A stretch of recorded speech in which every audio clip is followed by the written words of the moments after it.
En esta unidad abordaremos el mayor reto de la humanidad, que es el cambio climático.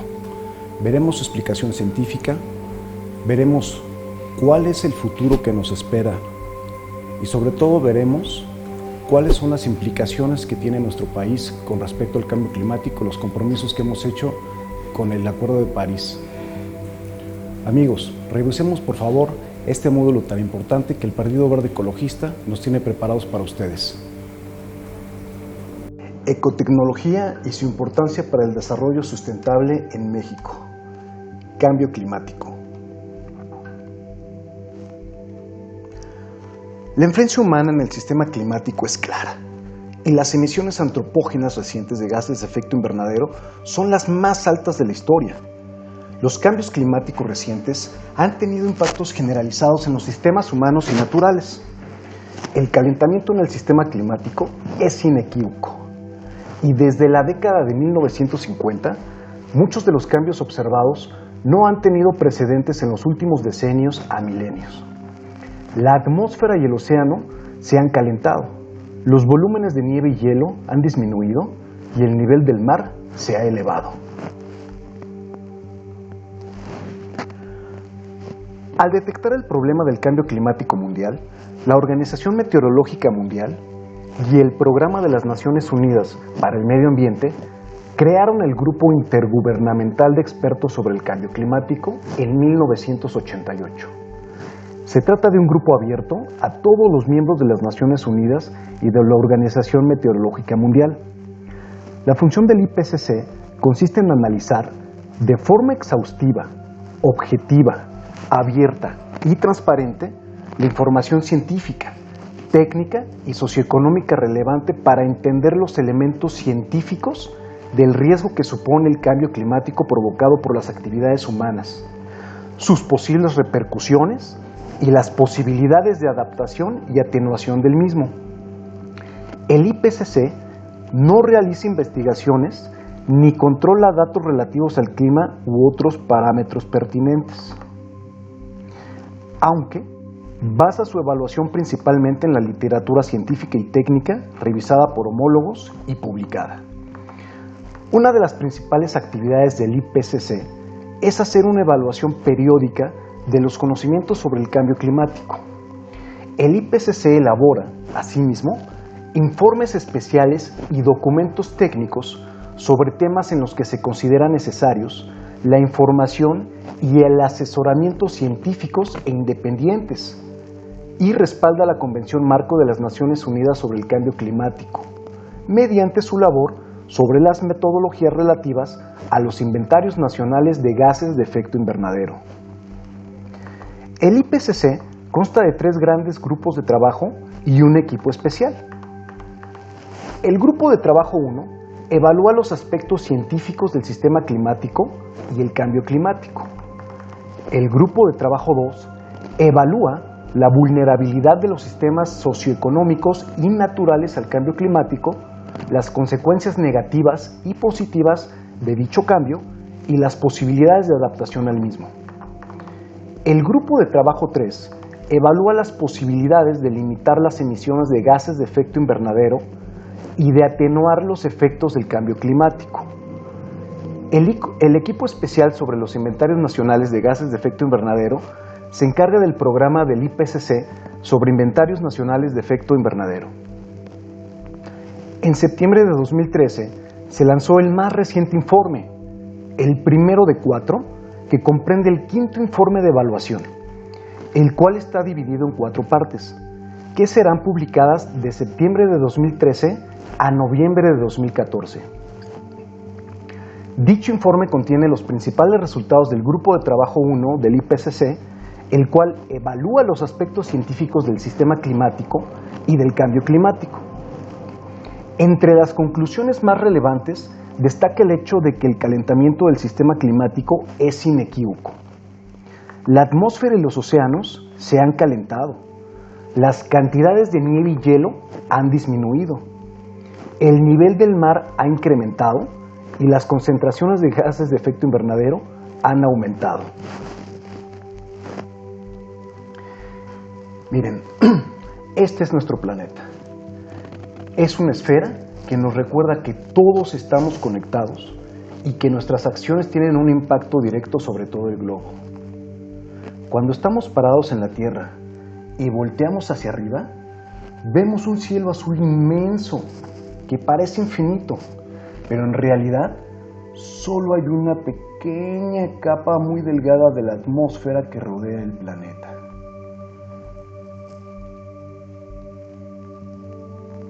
Bien, pasemos a explicar científicamente cuáles son las causas del cambio climático y sobre todo lo que nosotros le llamamos el efecto invernadero.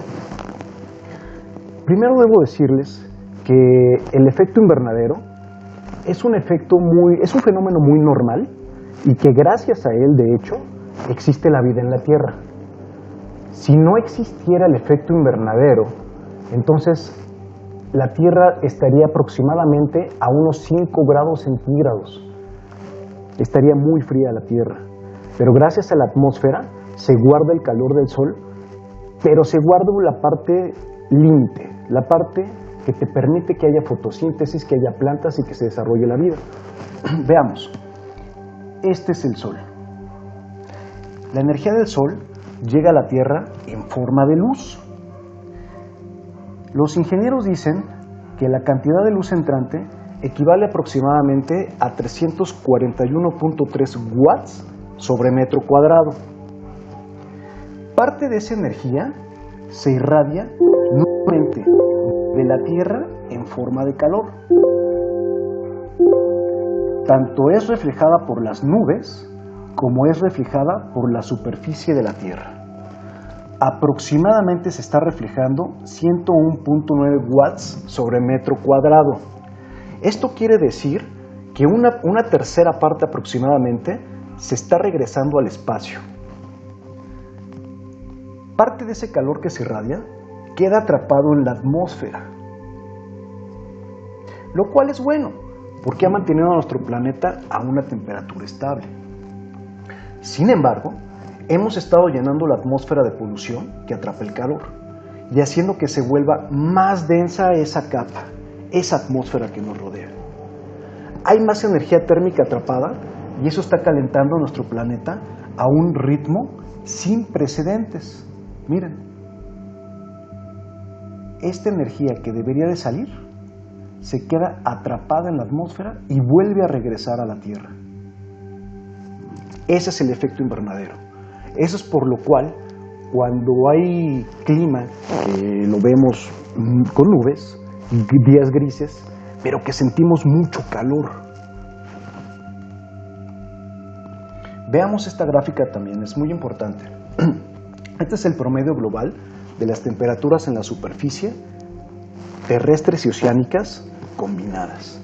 Veamos que desde 1850 a 1950 la temperatura ha sido más o menos promedio, pero a partir de que se detectó el cambio climático, esa temperatura ha estado permanentemente hacia arriba. Aquí vemos solamente hasta el año 2000. Lo mismo ocurre con el promedio global del cambio del nivel del mar. Miren, si nosotros colocamos esta gráfica sobre la de arriba, estaremos viendo que en el mismo año de 1950, que es a partir del término de la Segunda Guerra Mundial, es cuando empezamos a explotar los hidrocarburos de forma exhaustiva y es en donde las gráficas científicas se empiezan a disparar. Bien, en esta lámina vamos a revisar las emisiones globales de efecto invernadero por sector. Vemos el sector de la generación eléctrica, el consumo en nuestra vivienda, el consumo en la industria, el transporte, la agricultura y forestación y otras, como la explotación de los hidrocarburos. Sin embargo, estamos viendo en esta lámina que gran parte de la generación eléctrica en el mundo, que de hecho actualmente todavía alrededor del 80% a nivel mundial, se genera quemando combustibles fósiles, es decir, quemando carbón, quemando gas o inclusive el mismo petróleo en bruto. Pero bueno, también hay algunas maneras en las que podemos sustituir estas energías a través de energías renovables, como lo es la eólica o la solar. También con carros eléctricos.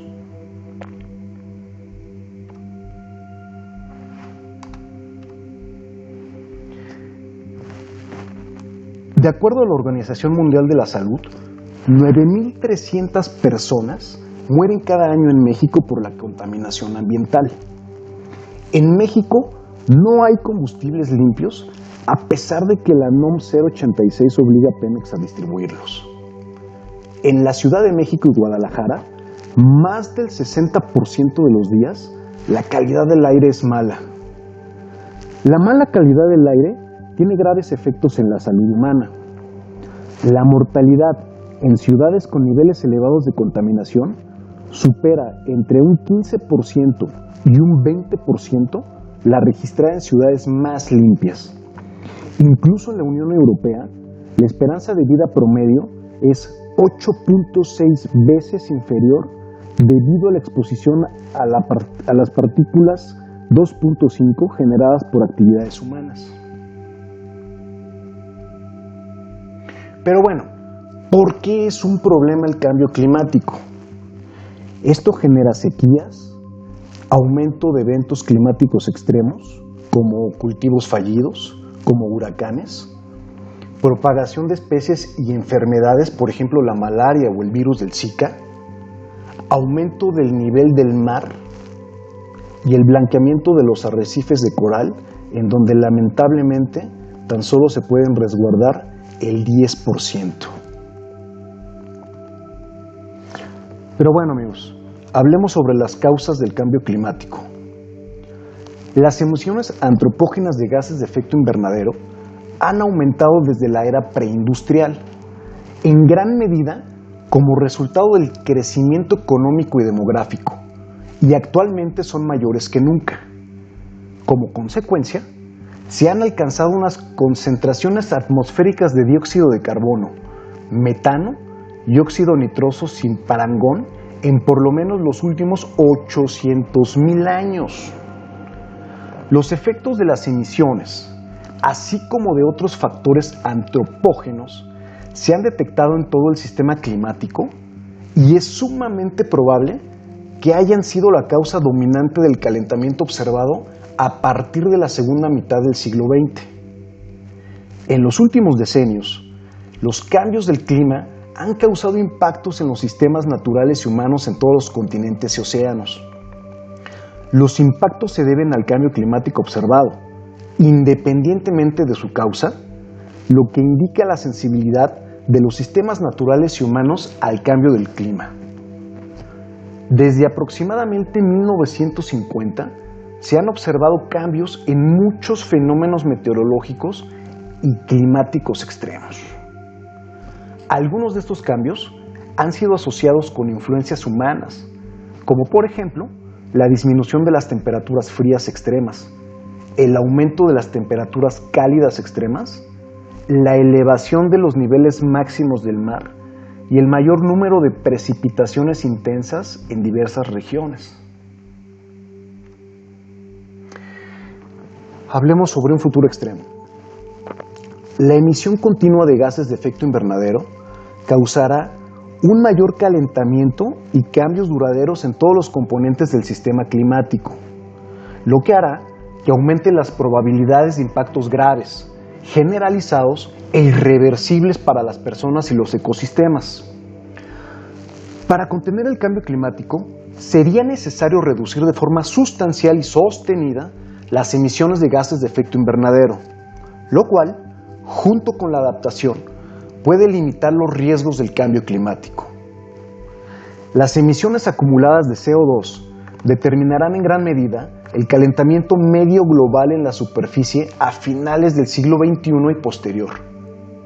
Las proyecciones de las emisiones de gases de efecto invernadero presentan un amplio margen de variación en función del desarrollo socioeconómico y la política climática. En todos los escenarios de emisiones evaluados, las proyecciones señalan que la temperatura en superficie continuará aumentando a lo largo del siglo XXI. Es muy probable que las olas de calor ocurran con mayor frecuencia y duren más, y que los episodios de precipitación extrema, lluvias, sean más intensos y frecuentes en muchas regiones. El océano se seguirá calentando y acidificando, y el nivel medio global del mar continuará elevándose. Bien, amigos, aquí veamos esta gráfica en donde hay dos escenarios posibles, y es sobre el cambio climático que va a agravar todavía los riesgos existentes y creará nuevos riesgos para los sistemas naturales y humanos. Los riesgos se distribuyen de forma dispar y son generalmente mayores para las personas y comunidades desfavorecidas de los países, sea cual sea su nivel de desarrollo de estos.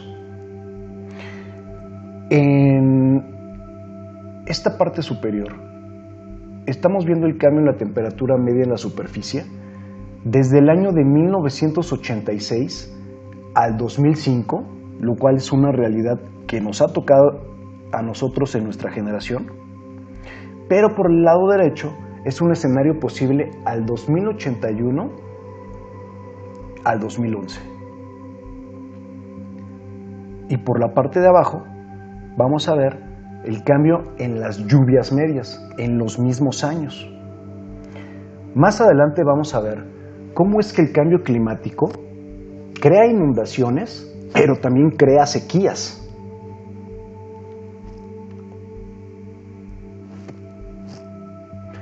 Esta es la mayor fuente de contaminación que provoca el calentamiento global y es la quema de los combustibles fósiles. En este gráfico mostramos el crecimiento mundial de las emisiones de carbono provenientes de combustibles fósiles en miles de millones de toneladas métricas de carbono durante el periodo de 1850 al 2016.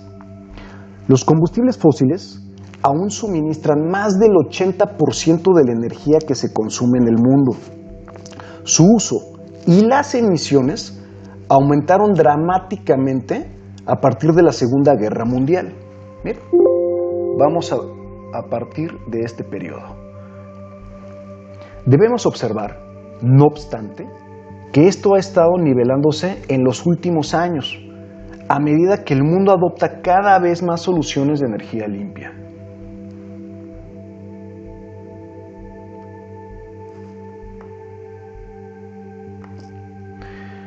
En este gráfico estamos viendo también muy claramente las anomalías, que hay una desviación respecto del periodo de referencia, que es entre 1951 y 1980.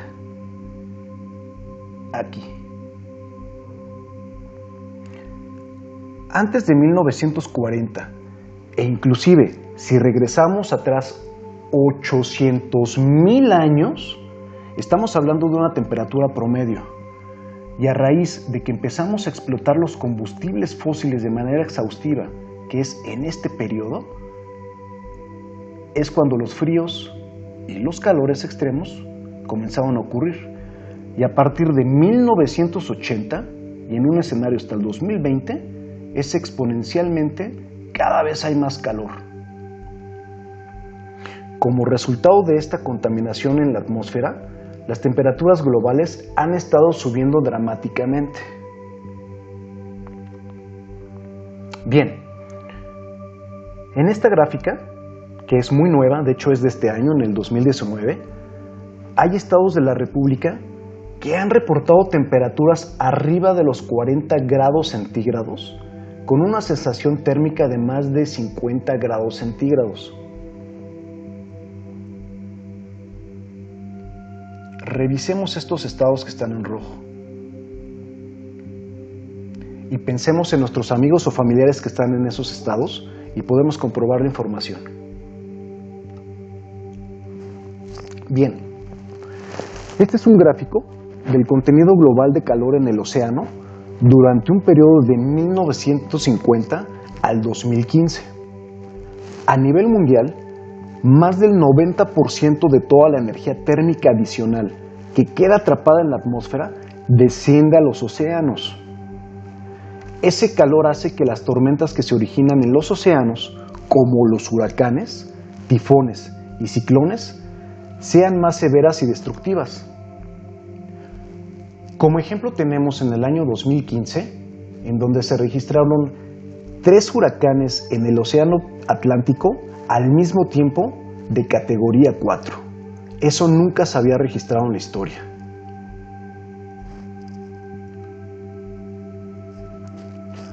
Los ciclones tropicales son grandes máquinas de la naturaleza que se alimentan de energía térmica proveniente del mar.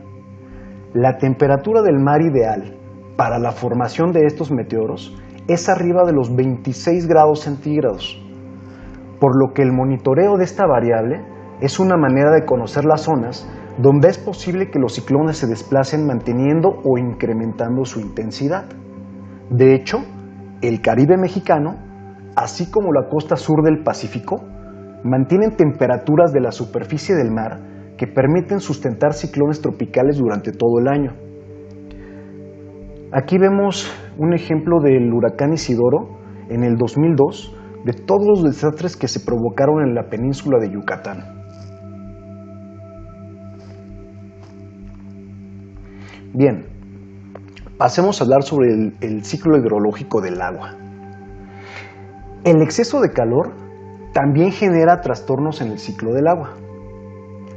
La cantidad de agua que se evapora en los océanos aumenta a medida que estos se calientan. El vapor de agua se desplaza sobre la Tierra y suele precipitarse en eventos de mayor magnitud. Cuando el suelo no puede absorber todo el agua de las tormentas y las lluvias torrenciales, que ahora son más intensas, entonces es como vemos inundaciones y aludes de barro.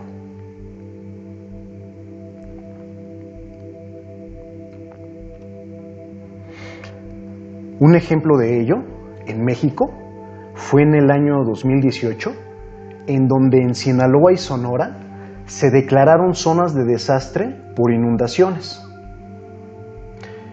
Y esto lamentablemente lo hemos visto en las noticias cada vez con más frecuencia.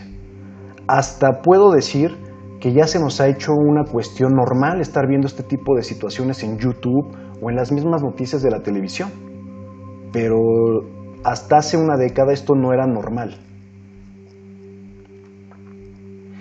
Bien, el mismo calor adicional que evapora más agua del océano, y es lo que está causando las inundaciones y lluvias torrenciales más abundantes, pues seca la humedad mucho más rápido del suelo, lo que está causando sequías más prolongadas e intensas. Y ahí es donde las personas suelen preguntarse, pues, ¿cómo es posible que el calentamiento global sea la causa tanto de inundaciones, pero también como de las sequías? El calor adicional que queda atrapado provoca ambas situaciones en realidad. Y a medida que el clima cambia, los patrones de precipitación también cambian. Y algunos lugares tienen menos lluvias que antes. Veamos.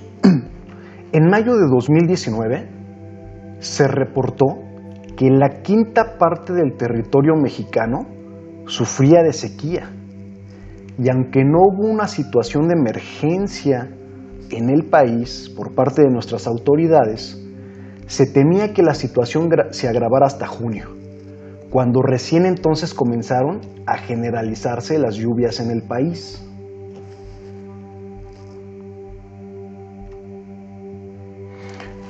Pero bueno, generalmente, durante los años más calurosos, se provocan más incendios. En este gráfico, compara el número de incendios de gran magnitud que hubo en el oeste de Estados Unidos con las temperaturas promedio de primavera y verano entre 1970 y 2015 de esa región. Las temperaturas más altas también tienen un efecto directo en la incidencia e intensidad de los incendios incontrolables. Aquí podemos ver que el número de incendios de gran magnitud se relaciona estrechamente con los años en que hubo las temperaturas promedio más altas en primavera y verano. En la actualidad, la temporada de incendios en el oeste de Estados Unidos dura 100 días más que lo que duraba en la década de 1970.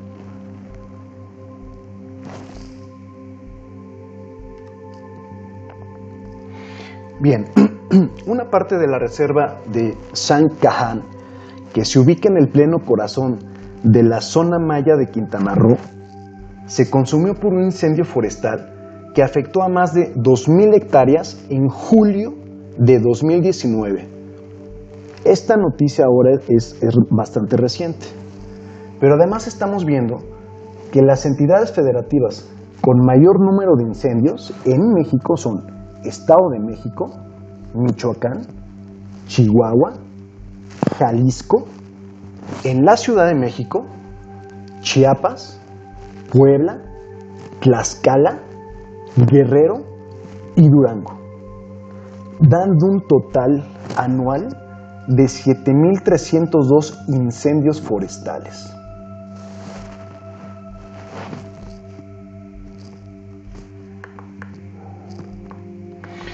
Bien, en este gráfico vemos claramente cuáles son las catástrofes relacionadas con el clima y condiciones meteorológicas extremas en el mundo según el número de eventos durante el periodo de 1980 al 2016. Según la industria de seguros, el número de eventos meteorológicos extremos relacionados con el clima ha estado aumentando a nivel mundial.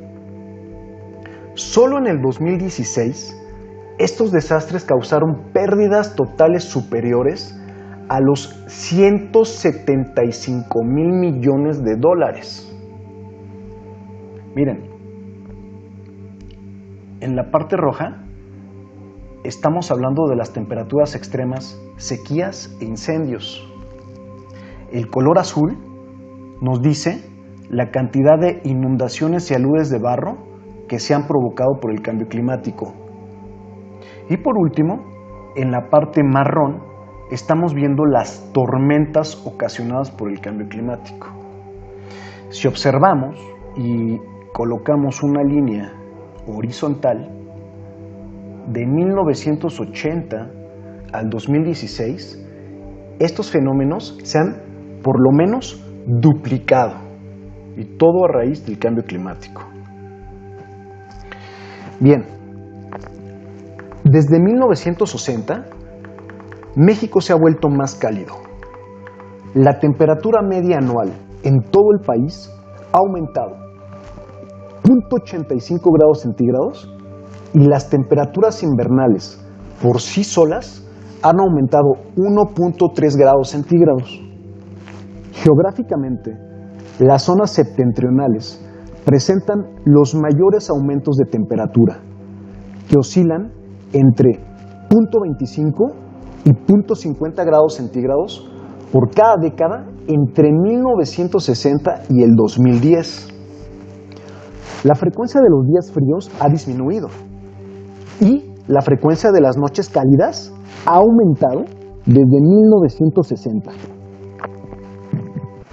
Se ha producido una disminución de precipitaciones anuales promedio en el sureste desde 1960.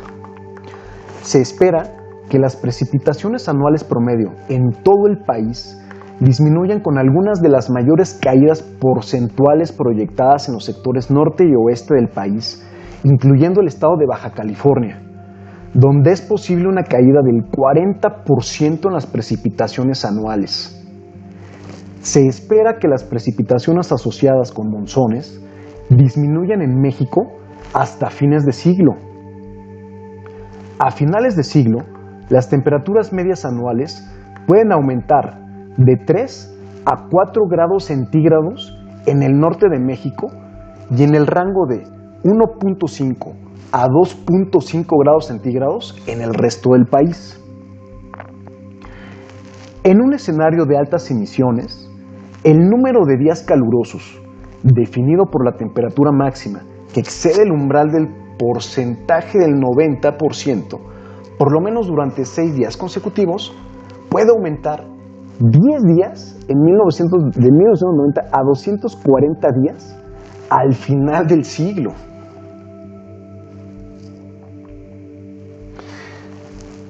México es muy vulnerable a peligros de seguridad en materia de agua. Millones de personas corren peligro debido a la falta de un abastecimiento de agua adecuado como consecuencia del cambio climático. El suministro de agua ya está presionando debido a otros factores como el crecimiento de la población. El aumento de las temperaturas y la disminución de las precipitaciones pueden modificar el balance de agua de la Ciudad de México. Se pronostica una vulnerabilidad media a alta en la disponibilidad, almacenamiento y consumo de agua para el área de la cuenca de la Ciudad de México. Los cambios o reducciones en la disponibilidad y el acceso al agua podrían exacerbar conflictos sociales en todas esas regiones.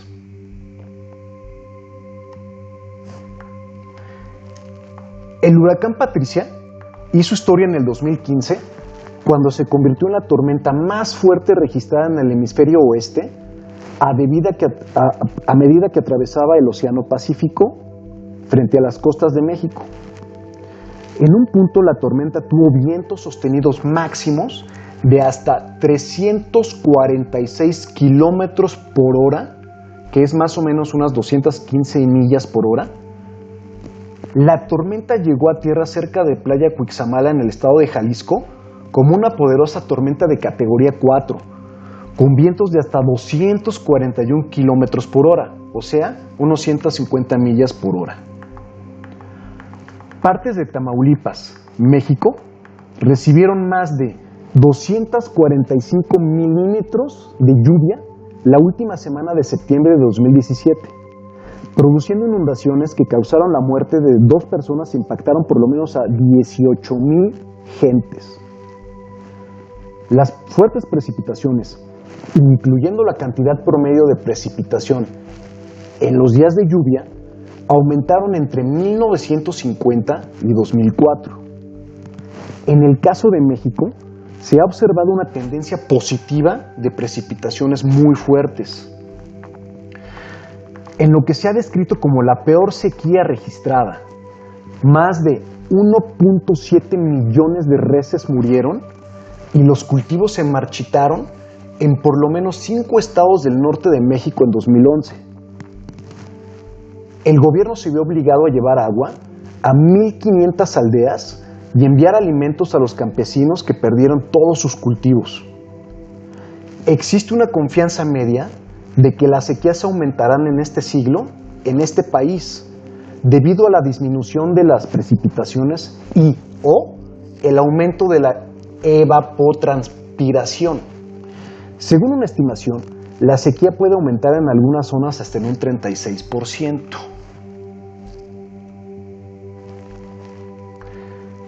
Un aumento proyectado en las temperaturas más calientes puede aumentar la mortalidad debido al estrés causado por el calor. Las poblaciones con mayor riesgo de sufrir estrés por el calor son bebés, niños pequeños, personas mayores de 63 años, personas que ya están enfermas, trabajadores al aire libre y los menos favorecidos. Además, la exposición al calor excesivo puede agravar las condiciones de salud humana existentes, como problemas respiratorios o enfermedades cardíacas. Bajo un escenario de altas emisiones, las muertes relacionadas con el calor en México en personas mayores de 65 años pueden aumentar a cerca de 54 muertes anuales en 1 millón para 2080, comparado con un estimado de tan solo 3 muertes anuales en 1 millón de 1961 a 1990. Bajo un escenario de altas emisiones y sin adaptación, se proyecta que alrededor de 252,600 personas en México se verán afectadas por inundaciones asociadas con el aumento del nivel del mar entre 2070 y 2100. Se espera que las condiciones climáticas sean más favorables para la transmisión de enfermedades transmitidas por vectores. El riesgo de contraer malaria aumenta hasta el 2050 tanto en escenarios de bajas como de altas emisiones, pero disminuye posteriormente más rápidamente si disminuyen las emisiones anuales mundiales. Se espera que la capacidad de transmisión de la fiebre del dengue aumente hasta 2070, tanto en escenarios de altas como de bajas emisiones. Se espera que el área de distribución adecuada para los mosquitos, potencialmente portadores del virus Zika, aumente en zonas del oeste, sur y elevaciones más altas de México, aunque generalmente se considera que actualmente se encuentra en una situación de baja amenaza. La Ciudad de México puede ver una mayor amenaza de Zika a medida que las condiciones climáticas se vuelven más favorables para el mosquito Aedes aegypti que lo porta.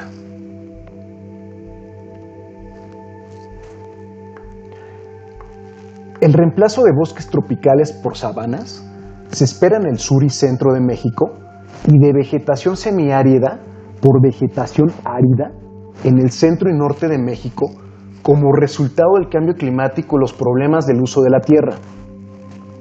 Los bosques de manglares a lo largo de la costa mexicana son particularmente vulnerables al aumento del nivel del mar. El aumento de las temperaturas medias y la frecuencia e intensidad de los huracanes. El aumento del nivel del mar, el aumento de las temperaturas y la posibilidad de que aumenten las tormentas tropicales pueden resultar en una disminución significativa de las áreas de nidación adecuadas para las tortugas marinas en peligro de extinción en México. Bien amigos, como hasta ahora hemos visto, hemos abordado el tema desde el ámbito científico de cómo es que el cambio climático le ha afectado a todo el globo, cómo es que cada una de las acciones que nosotros hacemos no nada más nos afecta a nuestra comunidad local, sino afecta a todo el globo, a esa esfera que nos mantiene vivos. De aquí en adelante vamos a partir a hablar exclusivamente de los efectos que este cambio climático le ha hecho a nuestro país y de qué manera nosotros podemos aportar pequeñas acciones para poder detenerlo. Un estudio reveló que los costos totales asociados con el cambio climático en México podrían ser equivalentes al 6.2% del Producto Interno Bruto del país para el año 2100, con los sectores del agua y la agricultura asumiendo el peso de estos costos. El cambio climático puede llevar a una disminución del 40 al 70% en la idoneidad actual en las tierras de cultivo para 2030. Esto puede tener ramificaciones significativas en términos de especies de cultivos que pueden ser viables en el futuro. El aumento de la aridez, en combinación con la deforestación y otras prácticas de uso de la tierra que degradan la vegetación, puede promover la erosión y la desertificación. México está perdiendo anualmente unas 400 millas cuadradas de tierras agrícolas debido a la desertificación. La pérdida de tierras de cultivo puede resultar en desnutrición de la población, desplazamiento y, en última instancia, en una migración permanente. Según un estudio, el potencial máximo de captura de peces promedio de 10 años entre 2005 y 2055 podría reducirse en un 4%. El aumento del nivel del mar puede impactar los edificios y el turismo de México, particularmente en la península de Yucatán y los arrecifes coralinos mesoamericanos en el futuro. El turismo representa unos 3,000 millones de dólares anuales en ingresos para Yucatán, donde infraestructuras como hoteles, resorts, carreteras, aeropuertos y muelles se encuentran cerca de la costa y son potencialmente vulnerables.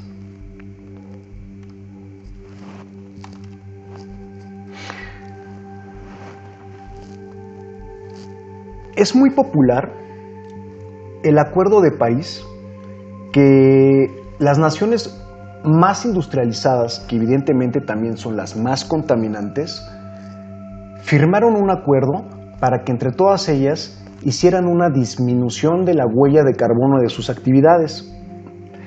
En esa sesión, los líderes mundiales acordaron que harían las acciones adecuadas para que el planeta no subiera 2 grados centígrados. ¿Pero qué significan esos 2 grados centígrados? Este término originalmente fue emitido por un panel asesor alemán. Uno de los pocos resultados concretos de la COP de Copenhague en 2009. Lamentablemente, hoy estamos por encima de 0.8 grados, es decir, casi la mitad de lo que se había propuesto. Pero ¿qué sucede cuando en el escenario en donde estuviéramos por encima de los 2 grados? Habría un rápido aumento del nivel del mar. Básicamente, las cosechas tendrían un riesgo de fracaso, o sea, nos quedaríamos sin alimentos. Y los corales, los arrecifes de coral, tendrían un colapso impresionante. Esto hoy en día ya se puede revisar en Australia. Ahora, por encima de los 2 grados centígrados, habría un aumento muy acelerado del nivel del mar. Habría un riesgo de fracaso de cultivos y todavía los corales tendrían un colapso definitivo. Y como les comentaba, en la reunión del Acuerdo de París, pues a los políticos les encantó una idea de que esos 2 grados fueran un objetivo simple y fácil de digerir, y estamos viendo que a menos de una década de ese acuerdo ya vamos a la mitad de la temperatura propuesta. ¿Cómo podemos alcanzar este objetivo de no llegar a los 2 grados centígrados? Las emisiones globales de dióxido de carbono, de la energía y la industria tienen que reducirse a la mitad cada década. Es decir, en la década de 2020, el mundo reduce las emisiones a la mitad. Luego lo hacemos nuevamente en la década de 2030. Y entonces hacemos de nuevo lo mismo en la década de 2040. A esto se le llama una ley de carbono. Las emisiones netas del uso de la tierra, es decir, de la agricultura y la deforestación, tienen que caer constantemente a cero para 2050. Esto tendría que suceder incluso cuando la población mundial crezca y alimentemos a más personas. Las tecnologías de captura de carbono tienen que comenzar a aumentar de forma masiva hasta que extraigamos artificialmente 5 gigatoneladas de CO2 por año de la atmósfera para 2050, casi el doble de lo que ya hacen todos los árboles y suelos del mundo.